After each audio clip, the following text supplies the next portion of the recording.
Hello बच्चों।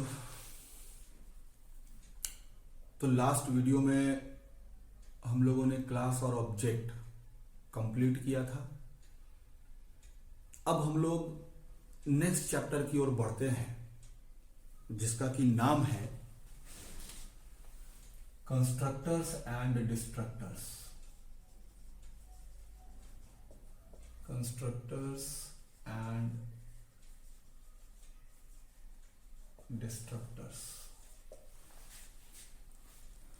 और ये बहुत ही इम्पॉर्टेंट टॉपिक है और बहुत ही कह सकते हैं कि ऑब्जेक्ट ओरिएंटेड प्रोग्रामिंग में ये मायने रखता है। इसीलिए इसको ध्यान से समझना जरूरी है कि कंस्ट्रक्टर होता क्या है, डिस्ट्रक्टर क्या होता है, क्या इसका जरूरत है, कैसे ये क्रिएट किया जाएगा, कैसे यूज में आएगा। तो इन सब बातों के बारे में हम लोग इसमें चर्चा करेंगे कि ये किस तरह से हम लोग प्रोग्राम में बनाते हैं, कैसे उपयोग में लाते हैं, काम इसका क्या है, ये सब हम लोग देखेंगे। तो चलिए थोड़ा सा हम लोग वापस जाते हैं। जब क्लास और ऑब्जेक्ट चैप्टर में हम लोग काम कर रहे थे तो तुमको याद होगा कि जब कोई ऑब्जेक्ट हम बनाते थे या जब कोई क्लास डिफाइन करते थे तो उसमें कोई ना कोई फंक्शन ऐसा जरूर बनाते थे जहां से हम उसके डेटा मेंबर को वैल्यू असाइन कर पाए। जनरली तुम अगर याद करो, तुम अगर वो वीडियो देखो तो बहुत सारा फंक्शन इस नाम से अगर हम लोग बनाए हों, जैसे किसी में गेट डेटा नाम से बनाए हों, गेट वैल नाम से बनाए हों, तो ये सब जो फंक्शन बनाए हैं पहले क्लास एंड ऑब्जेक्ट में, तो ये सब का काम हम क्या असाइन किए थे कि भाई ये सब के मदद से हम लोग क्लास के डेटा मेंबर को वैल्यू असाइन कर रहे थे। ठीक है, क्योंकि वो सब प्राइवेट डेटा मेंबर था। डेटा मेंबर जनरली हम लोग प्राइवेट में रखते थे और उस पर काम करने वाला फंक्शंस को हम लोग रखते थे पब्लिक में। लेकिन फिर भी यहां पर एक चीज क्या होता था कि भाई असाइन करने के लिए वैल्यूज को, उनके डेटा मेंबर्स को, हम लोगों को वो फंक्शन जो है एक्सप्लिसिटली कॉल करना पड़ता था with the help of object. Object के मदद से हम लोग उस फंक्शन को कॉल करते थे, तब जाकर के वो वैल्यू असाइन होता था। तो ऐसा सिचुएशन कंसीडर करो कि क्या होगा अगर मान लो हम वो फंक्शन को कॉल करना भूल जाएं। क्या होगा अगर हम वो कोई वैसा फंक्शन बनाए ही नहीं क्लास में। तो इसका रिजल्ट क्या होगा कि भाई एक तो डेटा मेंबर उसका इनिशियलाइज नहीं हो पाएगा। हो सकता है कि कुछ गार्बेज वैल्यू हमारा उसमें आ जाए, और गार्बेज वैल्यू आ जाए तो वो निश्चित रूप से हमको इनकरेक्ट रिजल्ट देगा। करेक्ट रिजल्ट उससे हमको नहीं मिलने जा रहा है। तो क्या कोई ऐसा प्रोविजन है, क्या कोई ऐसा उपाय है कि जैसे ही हम ऑब्जेक्ट बनाएं किसी क्लास का तो उसका डेटा मेंबर ऑटोमेटिकली इनिशियलाइज हो जाए किसी न किसी वैल्यू से, मैंने एक वैलिड वैल्यू से, गार्बेज वैल्यू नहीं, है ना। कि जैसे ही क्लास का हम कोई ऑब्जेक्ट बनाए तो जो उनके डेटा मेंबर्स हैं वो इनिशियलाइज हो जाएं विद अ लीगल वैल्यू। तो क्या ऐसा किया जा सकता है? तो इसका जवाब है हाँ, हम लोग कर सकते हैं ऐसा। तो कैसे कर सकते हैं भाई? तो कंस्ट्रक्टर बना करके। कंस्ट्रक्टर का काम ही यही है कि अगर किसी क्लास में हमने कंस्ट्रक्टर बनाया हुआ है तो क्या होता है कि जब भी हम उस क्लास का ऑब्जेक्ट बनाते हैं तो कंपाइलर क्या करता है कि भाई ऑटोमेटिकली जो है कंस्ट्रक्टर को कॉल करता है, जिसका काम क्या है कि उसके डेटा मेंबर को किसी लीगल वैल्यू से इनिशियलाइज कर देना। तो वो ऑटोमेटिकली कॉल होता है, उसको अलग से एक्सप्लिसिट वे पे कॉल करने का जरूरत नहीं है। तो इससे वो टेंशन दूर हो जाएगा कि भाई हमको इनिशियलाइज करने के लिए जो है फंक्शन कॉल करना है, ये हमको जरूरी नहीं रहेगा। तो अब सवाल उठता है कि कंस्ट्रक्टर है क्या? तो कंस्ट्रक्टर हम लोग कहेंगे एक तरह का फंक्शन है। क्लास का मेंबर होगा वो, इसलिए मेंबर फंक्शन कहेंगे। तो तो फंक्शन है तो ये कैसे पहचानेंगे कि कौन सा फंक्शन मेरा कंस्ट्रक्टर है? तो उसका बहुत सारा पहचान है। पहला जो सबसे मेन चीज है कि कंस्ट्रक्टर का नाम वही होगा जो क्लास का नाम है। मतलब कोई क्लास हमने क्रिएट किया है और उस क्लास में हम एक ऐसे नाम से फंक्शन बना रहे हैं जिसका नाम क्लास के नाम से मैच कर रहा है, तो वही फंक्शन कंस्ट्रक्टर होगा।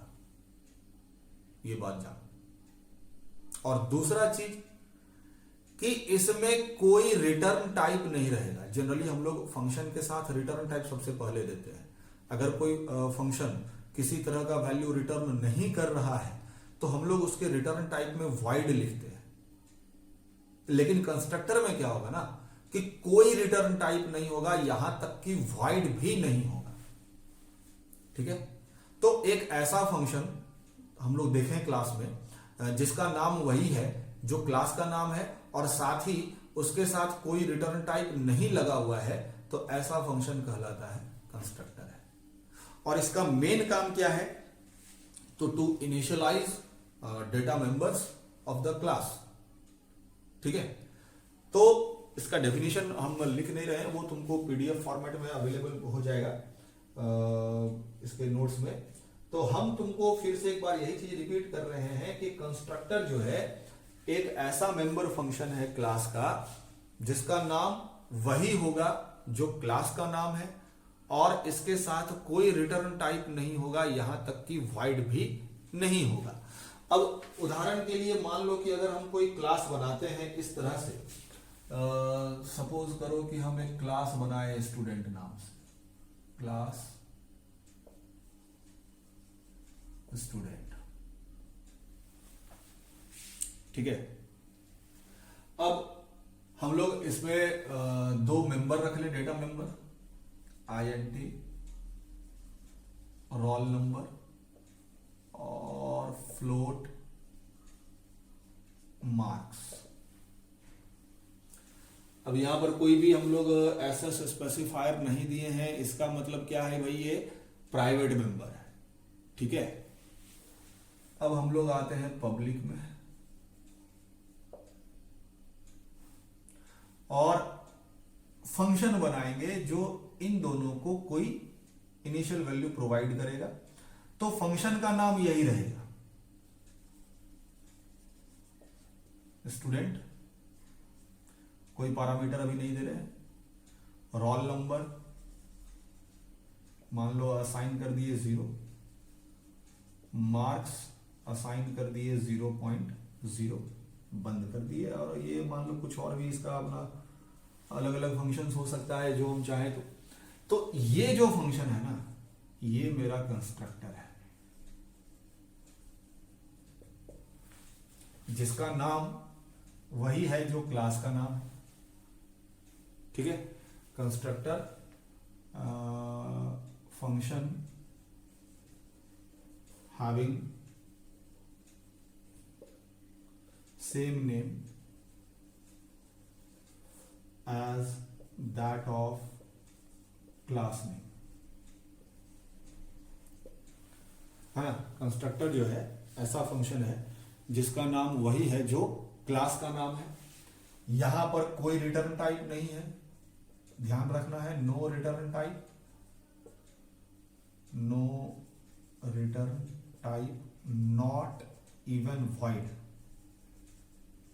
यहां तक कि वॉइड भी नहीं है। तो ये मेरा बनेगा इस तरह से कंस्ट्रक्टर। इस तरह से हम लोग कंस्ट्रक्टर क्रिएट कर सकते हैं।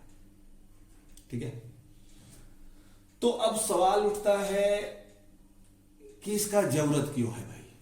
क्यों हम लोग कंस्ट्रक्टर बनाएंगे क्लास में? तो चलिए उस पर आते हैं हम लोग। हालांकि इसके बारे में हम अभी चर्चा कर चुके हैं थोड़ी देर पहले।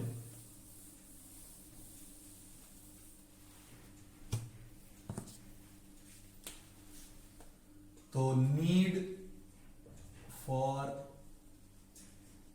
कंस्ट्रक्टर, कंस्ट्रक्टर का जरूरत क्यों है भैया? तो देखो कुछ यूजर डिफाइंड डेटा टाइप, जैसा कि 11th में तुम लोग पढ़े होगे स्ट्रक्चर। स्ट्रक्चर और क्लास में थोड़ा सा डिफरेंस है कि स्ट्रक्चर में हम लोग केवल डेटा मेंबर रखते हैं एक लॉजिकल ग्रुप के अंदर, और क्लास में डेटा मेंबर के साथ मेंबर फंक्शंस भी रखते हैं। तो जैसे स्ट्रक्चर है या एरे है, तो ये सबको हम लोग उसके वेरिएबल को जब हम लोग डिक्लेयर करते हैं तो उस समय इनिशियलाइज भी कर सकते हैं। जैसे मान लो एग्जांपल के लिए अगर हम स्ट्रक्चर बनाए स्ट्रक्ट स्टूडेंट, और वही दो डेटा मेंबर हम यहां पे ले लें INT रोल नंबर और फ्लोट मार्क्स, ठीक है भाई, ये स्ट्रक्चर बंद हो गया। अब आ जाते हैं मेन में, और हम मान लो स्टूडेंट के लिए एक वेरिएबल डिक्लेयर करें स्टूडेंट S1, और चाहे तो हम यहां पर वैल्यू असाइन कर दें ऐसे। तो ये वैलिड है, आप कर सकते हो ऐसा। स्ट्रक्चर के केस में ये किया जा सकता है। अगर हम एरे बना दें मान लो INT A5 और इसको असाइन कर दें 1 2 3 4 5, इनिशियलाइज भी कर दिए, तो ये भी वैलिड है, ठीक है।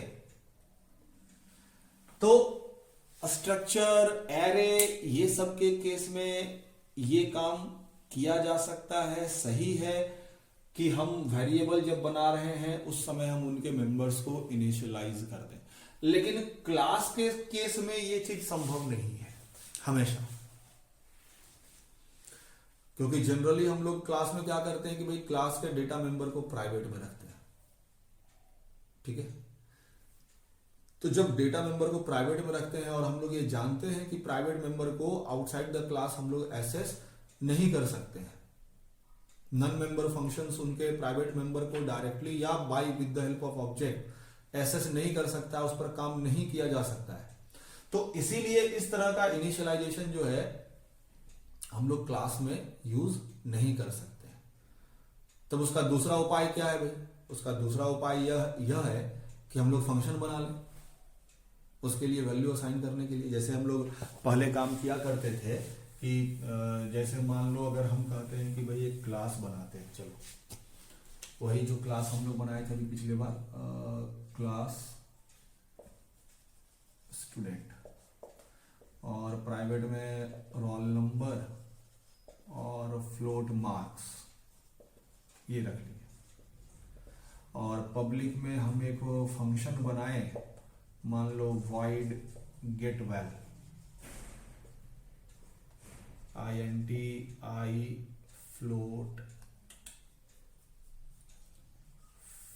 j, और यहां कर दें रोल नंबर में असाइन कर दें I, रोल नंबर में I असाइन कर दिए, और मार्क्स में असाइन कर दिए J, और फिर अपना कुछ है यहां पर इसको बंद कर। तो अब इसको यूज करने का तरीका क्या है कि अगर मान लो कोई नॉन मेंबर फंक्शन जैसे मान लो मेन है, तो इन मेंबर को इनिशियलाइज करने का तरीका क्या होगा कि हम लोग पहले इस क्लास का एक ऑब्जेक्ट बना लेंगे भाई स्टूडेंट S1, और तब इस S1 के मदद से इस फंक्शन को कॉल कर लेंगे S1 डॉट गेट वैल, और दो आर्ग्यूमेंट पास करना पड़ेगा। तो एक इंटीजर टाइप पास करना पड़ेगा मान लो 0, और एक फ्लोट टाइप मान लो 0.0, ठीक है। तब जाकर के ये काम करेगा, तब जाकर के इसका वैल्यू इनिशियलाइज होगा। तो मेरा यही सवाल था अभी थोड़ी देर पहले जब हम बात कर रहे थे कि अगर मान लो हम ये फंक्शन नहीं बनाते क्लास में, या हम यहां पर ये फंक्शन कॉल नहीं करते, तब क्या होता? तब उस केस में इसमें गार्बेज वैल्यू असाइन हो सकता था, उसमें कोई ऐसा वैल्यू पहले से स्टोर्ड हो जाए, मतलब जहां पर उसको मेमोरी अलॉट हुआ है, हो सकता है वहां पर कोई ऐसा वैल्यू हो जो ये एक्सपेक्ट नहीं कर रहा हो, या हम लोग एक्सपेक्ट नहीं कर रहे हो कि उसमें वो वैल्यू हो, और उसमें वो वैल्यू पाया जाए। तो अगर मान लो इस पर हम कोई कैलकुलेशन परफॉर्म करें आगे चल करके, या यहाँ तो मान लो रोल नंबर है और मार्क्स है, मार्क्स पर हम लोग कर सकते हैं कैलकुलेशन कि मान लो 2 स्टूडेंट का मार्क्स ऐड कर सकते हैं। तो उसमें क्या होगा कि भाई जो रिजल्ट हमारा वो सही नहीं आएगा, गलत आएगा, गार्बेज वैल्यू आ जाएगा। तो इसीलिए प्रोग्राम में कंस्ट्रक्टर का रिक्वायरमेंट होता है कि कंस्ट्रक्टर जब हम लोग बनाएंगे तो हमको ये बॉदरेशन लेने का जरूरत नहीं है प्रोग्रामर को या हम लोगों को जो प्रोग्रामिंग कर रहे हैं कि भाई इस फंक्शन को हम एक्सप्लिसिट वे में कॉल करें। वो कंपाइलर का रोल होगा कि वो ऑटोमेटिकली कंस्ट्रक्टर को कॉल कर लेगा और ऑटोमेटिकली उसको वैल्यू इनिशियलाइज हो जाएगा। कब कॉल करेगा? तो जैसे ही ऑब्जेक्ट बनेगा।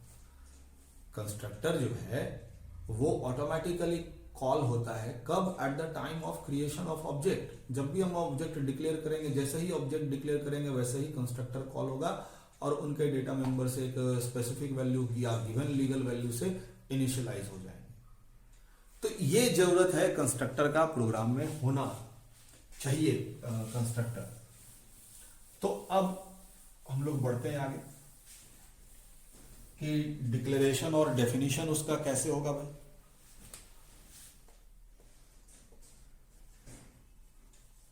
Declaration and definition.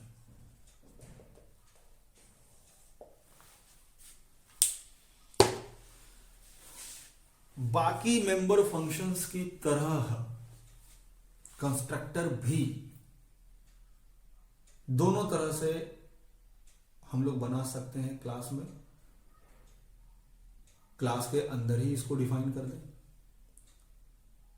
या ये भी कर सकते हैं कि क्लास के अंदर केवल डिक्लेयर करें और डिफाइन करें क्लास के बाहर। ये दोनों हम लोग नॉर्मल मेंबर फंक्शन के लिए भी देख चुके हैं कि दोनों तरीका हो सकता है कि आप क्लास के अंदर भी उसको डिफाइन कर सकते हो, क्लास के बाहर भी कर सकते हो। तो उसी तरह से कंस्ट्रक्टर में भी काम होगा कि हम लोग क्लास के अंदर भी कंस्ट्रक्टर डिफाइन कर सकते हैं, क्लास के बाहर भी कर सकते हैं। लेकिन जब क्लास के बाहर डिफाइन करेंगे तो उसको डिक्लेयर करना पड़ेगा क्लास के अंदर। तो वो दोनों तरीका हम तुमको समझा देते हैं। होगा क्या कि एक उदाहरण से समझो कि जैसे मान लो हम कोई क्लास बनाए, क्लास एक्स नाम से। एक मान लो INT ले लिए, आई प्राइवेट है, और एक पब्लिक में आ गए INT J और K। ठीक है। अब मान लो हम कंस्ट्रक्टर बना दें किसके लिए, एक्स। कोई रिटर्न टाइप नहीं, वॉइड भी नहीं, फंक्शन का नाम वही रखना है जो क्लास का नाम है, इसलिए एक्स ही रखेंगे, इसके अलावा दूसरा नाम नहीं रखेंगे, नहीं तो वो कंस्ट्रक्टर नहीं होगा। और मान लो हम इनको असाइन कर दें I is equal to J is equal to K is equal to 0। ठीक है।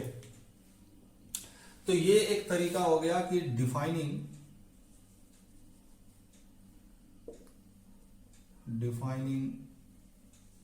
Constructor inside the class definition।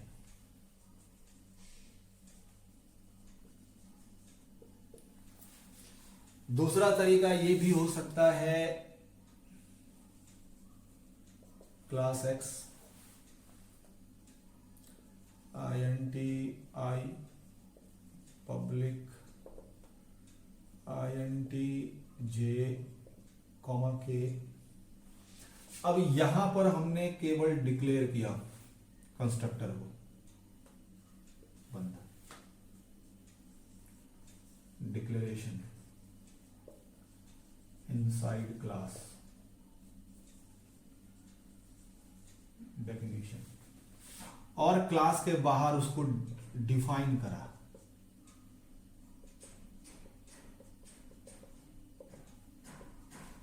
ये definition outside the class definition।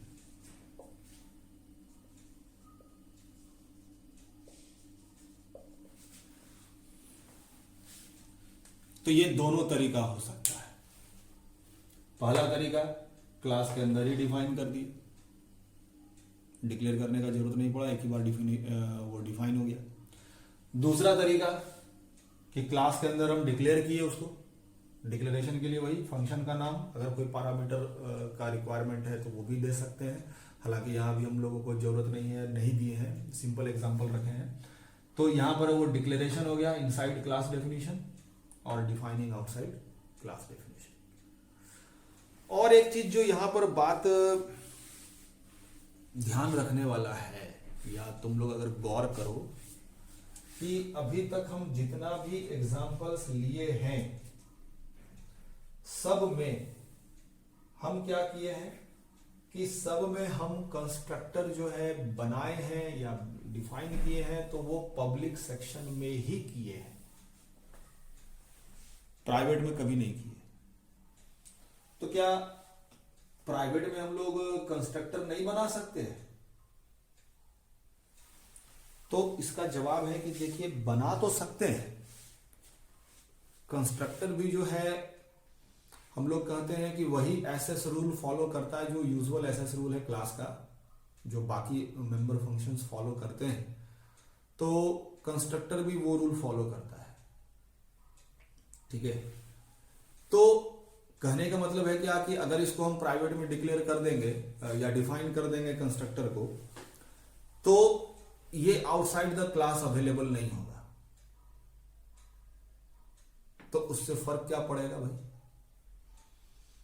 तो हम तुमको कभी थोड़ी देर पहले भी बताए हैं कि कंस्ट्रक्टर ऑटोमेटिकली कॉल होता है, इसको हम लोग अलग से कॉल नहीं करते हैं, एक्सप्लिसिटली कॉल नहीं करते हैं। ये ऑटोमेटिकली कॉल होता है जब भी कोई ऑब्जेक्ट बनता है। तो अगर मान लो कि हम लोग कंस्ट्रक्टर प्राइवेट में बना दें तो उससे क्या प्रभाव पड़ेगा? तो उसका प्रभाव यह पड़ेगा कि आप तब उस क्लास का ऑब्जेक्ट केवल क्लास के अंदर या क्लास के मेंबर फंक्शन के अंदर ही बना सकते हो। आउटसाइड द क्लास किसी नॉन मेंबर फंक्शन में उसका ऑब्जेक्ट नहीं बनेगा। अगर हम मेन में बनाना चाहें या कोई दूसरा फंक्शन और भी हमारा प्रोग्राम में है क्लास के अलावा, तो उन सभी फंक्शंस में आप क्लास का ऑब्जेक्ट नहीं बना पाओगे, कारण कि वो सब नॉन मेंबर फंक्शन है।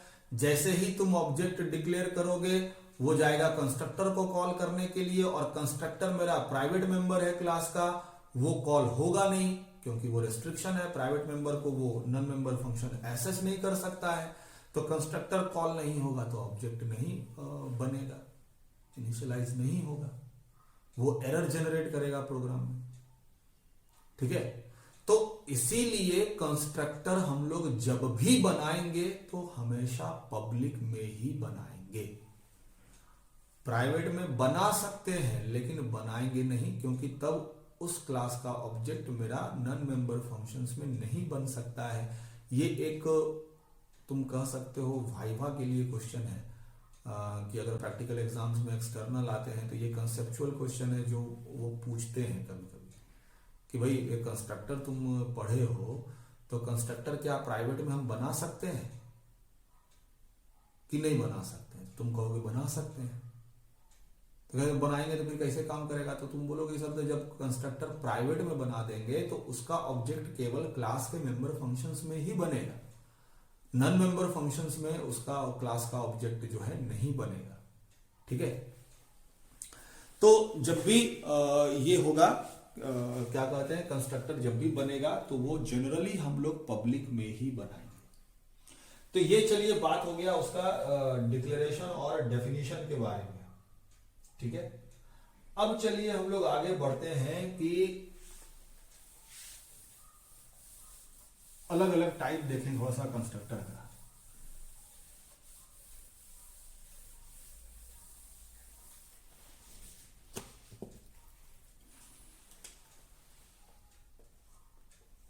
जिसमें हम लोग आए पहले डिफॉल्ट कंस्ट्रक्टर में।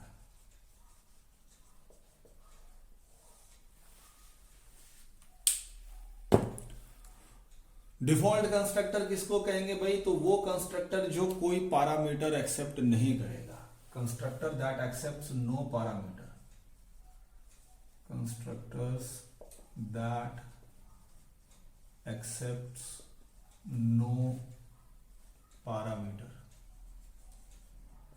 Is called default constructor. ये जो भी हम लोग पिछला एग्जांपल लिए थे ना, जिसमें वो एक्स वाला बनाए थे, या फिर वो स्टूडेंट वाला भी नहीं, स्टूडेंट वाला में हाँ नहीं, स्टूडेंट वाला में भी पैरामीटर नहीं लिए थे। तो ये दोनों मेरा डिफॉल्ट कंस्ट्रक्टर का एग्जांपल है। ठीक है, ये जो पिछला एग्जांपल अभी इस वीडियो में था, जो एक्स क्लास बनाए थे क्लास एक्स नाम से, और एक्स नाम से कंस्ट्रक्टर भी था, तो उसमें कोई पैरामीटर हम लोग नहीं दिए थे। तो वो कंस्ट्रक्टर जिसमें कि कोई पैरामीटर नहीं हो, वो कोई पैरामीटर एक्सेप्ट न करता हो, तो ऐसे कंस्ट्रक्टर को हम लोग डिफॉल्ट कंस्ट्रक्टर कहते हैं। ठीक है, अगर हम लोग एक्सप्लिसिटली डिफॉल्ट कंस्ट्रक्टर बनाए हैं, तब हमारा बनाया हुआ कंस्ट्रक्टर कॉल होगा जब ऑब्जेक्ट बनेगा। लेकिन याद करो, जब हम क्लास और ऑब्जेक्ट पढ़ा रहे थे, जब उसका वीडियो तुम लोग देखे होंगे, तो उसमें कभी कंस्ट्रक्टर हम यूज नहीं किए हैं। तो क्या उसमें कंस्ट्रक्टर नहीं कॉल हुआ होगा? उसमें भी हुआ है। तब कौन सा हुआ है? तो वो सिस्टम सप्लाइड डिफॉल्ट कंस्ट्रक्टर। मतलब जब हम लोग कोई कंस्ट्रक्टर क्लास में नहीं बनाते हैं, हम लोग जब कोई कंस्ट्रक्टर क्लास में नहीं बनाते हैं, तो सिस्टम जो है ऑटोमेटिकली उसको एक कंस्ट्रक्टर सप्लाई कर देता है और वो डिफॉल्ट कंस्ट्रक्टर होता है। ठीक है, तो ये खास बात हो गया इसके बारे में कि जब हम लोग कंस्ट्रक्टर न बनाए हो क्लास में, तो यूजर डिफाइंड कंस्ट्रक्टर अगर नहीं है, तो कंपाइलर ऑटोमेटिकली जो है एक डिफॉल्ट कंस्ट्रक्टर सप्लाई कर देता है उसको, जिसमें जो कि कोई आर्गुमेंट एक्सेप्ट नहीं करता है। तो ये तो चलिए बात हो गया डिफॉल्ट कंस्ट्रक्टर के बारे में। अब थोड़ा सा हम लोग बात कर ले पैरामीटराइज्ड कंस्ट्रक्टर। पैरामीटराइज्ड कंस्ट्रक्टर, अब नाम से पता चल रहा है कि भाई ऐसा कंस्ट्रक्टर जिसमें पैरामीटर होगा। तो जैसे अदर मेंबर फंक्शंस जो है पैरामीटर एक्सेप्ट कर सकते हैं, पैरामीटर ले सकते हैं, तो उसी तरह चूंकि कंस्ट्रक्टर भी एक तरह का फंक्शन है, तो ये भी पैरामीटर एक्सेप्ट कर सकता है, ये भी पैरामीटर ले सकता है। लेकिन एक बात ध्यान रखो कि अगर मान लो हम लोग किसी क्लास में अगर केवल पैरामीटराइज्ड कंस्ट्रक्टर बनाए हैं, ठीक है, डिफॉल्ट कंस्ट्रक्टर ना बना करके हम लोग पैरामीटराइज्ड कंस्ट्रक्टर बनाए हैं, तो वो क्या करता है कि डिफॉल्ट कंस्ट्रक्टर को हाइड कर देता है। माने जो सिस्टम सप्लाइड डिफॉल्ट कंस्ट्रक्टर है उसको, जैसे अभी हम तुमको क्या कहे थे कि अगर मान लो हमने कोई कंस्ट्रक्टर नहीं बनाया, तो सिस्टम उसको सप्लाई करता है डिफॉल्ट कंस्ट्रक्टर। लेकिन अगर हम लोग कोई कंस्ट्रक्टर बनाते हैं प्रोग्राम में, तब फिर हमारा वाला कंस्ट्रक्टर काम में आता है। तो जब अगर केवल हम पैरामीटराइज्ड कंस्ट्रक्टर बना के रखे हैं, हम बार बार कह रहे हैं केवल पैरामीटराइज्ड कंस्ट्रक्टर, केवल वर्ड यूज कर रहे हैं, ध्यान दो। कहने का मतलब यह है कि जिस तरह से हम लोग फंक्शन को ओवरलोड कर सकते हैं पैरामीटर के बेसिस पर, नंबर ऑफ और टाइप ऑफ पैरामीटर चेंज करके, तो वैसे ही कंस्ट्रक्टर का भी ओवरलोडिंग हो सकता है। वो हम लोग इसके बाद बढ़ेंगे कि कंस्ट्रक्टर को ओवरलोड करके कैसे काम किया जाएगा, उस पर भी हम चर्चा करेंगे। लेकिन अभी हम तुमको क्या कह रहे हैं कि अगर केवल पैरामीटराइज्ड कंस्ट्रक्टर बनाए, मतलब इसका यह है कि हम डिफॉल्ट कंस्ट्रक्टर और पैरामीटराइज्ड कंस्ट्रक्टर दोनों बना सकते हैं एक ही क्लास के अंदर, और वो जरूरत के हिसाब से कॉल हो सकता है। लेकिन अगर हम केवल पैरामीटराइज्ड कंस्ट्रक्टर बनाए, तो क्या होगा कि जब ऑब्जेक्ट बनाएंगे तो उस समय हमको पैरामीटर के लिए वैल्यू पास करना ही पड़ेगा। ऑब्जेक्ट बनाते समय नहीं पास करेंगे तो वो डिफॉल्ट कंस्ट्रक्टर, जो सिस्टम सप्लाइड डिफॉल्ट कंस्ट्रक्टर है, उसको वो कॉल करके इनिशियलाइज नहीं कर लेगा उसको, क्योंकि वो पैरामीटर खोजेगा और डिफॉल्ट कंस्ट्रक्टर जो सिस्टम के द्वारा सप्लाई किया हुआ है वो हाइड हो जाएगा अगर हमने पैरामीटराइज्ड कंस्ट्रक्टर बनाया। इसको एक एग्जांपल से समझाते हैं। जैसे मान लो कि जो मेरा स्टूडेंट वाला क्लास था, अगर हम उस पर काम करें, सपोज करो क्लास स्टूडेंट हमने बनाया था ना, और INT रोल नंबर और फ्लोट मार्क्स पब्लिक, कंस्ट्रक्टर बना दिए स्टूडेंट और इसको पैरामीटर दे दिए INT I फ्लोट J। तो roll number is equal to I और marks is equal to J, बंद कर दिए। अब अपना कुछ इसमें और होगा, उस पर उतना डिटेल में हम नहीं जा रहे हैं। तो अब जैसे मान लो हमने ये कंस्ट्रक्टर बनाया जो कि पैरामीटराइज्ड कंस्ट्रक्टर है, ये दिस इज पैरामीटराइज्ड कंस्ट्रक्टर, इसलिए क्योंकि ये पैरामीटर एक्सेप्ट कर रहा है। तो मेरा कहना है कि अगर हम लोग अब ऑब्जेक्ट बनाएं इसमें इस तरह से कि जैसे मान लो अब हम आ गए void में, और यहां पर हमने एक ऑब्जेक्ट बनाया स्टूडेंट S1, पास कर दिया रोल नंबर के लिए 1, मार्क्स के लिए मान लो 60.5। ये तरीका होगा भाई, ये तरीका होगा ऑब्जेक्ट बनाने का पैरामीटराइज्ड कंस्ट्रक्टर के केस में। अगर हमने पैरामीटराइज्ड कंस्ट्रक्टर बनाया हुआ है तो ऑब्जेक्ट इस तरह से बनेगा, ठीक है। तो ये वैलिड है, ये काम करेगा भैया। लेकिन अगर हम इसी के बाद दे दें ऐसा स्टेटमेंट कि अब हम एक ऑब्जेक्ट बना दें S2 ऐसे ही, बिना कोई आर्गुमेंट दिए,